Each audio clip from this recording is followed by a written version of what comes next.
Hello friends, ಇವತ್ತು A B S pit ಶಾಪಲ್ಲಿ ನಾವು ಒಂದು ಮಾನಿಟರ್ ಫಿಟ್ ಮಾಡ್ತಾಯಿದ್ದೀವಿ. ಜಾವಾ 69ಗೆ ಅಡ್ವೆಂಚರು ಹೊಸ ಗಾಡಿ ಬಂದಿದೆ. ಶೋರೂಮಿಂದ ಡೈರೆಕ್ಟ್ ನಮ್ಮ ಹತ್ರನೇ ಬಂತು. ಈ ಗಾಡಿಗೆ ನಾವು ಸ್ಕ್ರ್ಯಾಚ್ ಗಾರ್ಡು ಸ್ವಲ್ಪ ಫಿಟ್ಟಿಂಗ್ಸು ಎಲ್ಲ ಮಾಡಿಬಿಟ್ಟು LED monitor with GPS and double camera ಎಲ್ಲ ಬರುತ್ತೆ ಇದರಲ್ಲಿ. ಎಲ್ಲ ಇದು ವಿಡಿಯೋಲಿ ತೋರಿಸಿದ್ದೀವಿ ನಾವು. ಸ್ವಲ್ಪ ಡಿಸ್ಟರ್ಬೆನ್ಸ್ ಇತ್ತು ಅಂತ ಸೈಲೆಂಟಲ್ಲಿ ಇಟ್ಟಿದ್ದೀವಿ.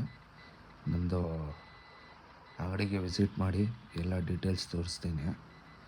ಇಲ್ಲಾಂದ್ರೂ ನಮಗೆ ಕಾಲ್ ಮಾಡಿ, ನಿಮಗೆ ಕಾಲಲ್ಲೇ ನಿಮಗೆ ಏನೈತೆ ಡೀಟೇಲ್ಸ್ ತೋರಿಸ್ಬಿಡ್ತೀನಿ. ಸಬ್ಸ್ಕ್ರೈಬ್ ಮಾಡಿ, ಲೈಕ್ ಮಾಡಿ ಮೋರ್ ಡೀಟೇಲ್ಸ್ಗೋಸ್ಕರ. Thank you friends.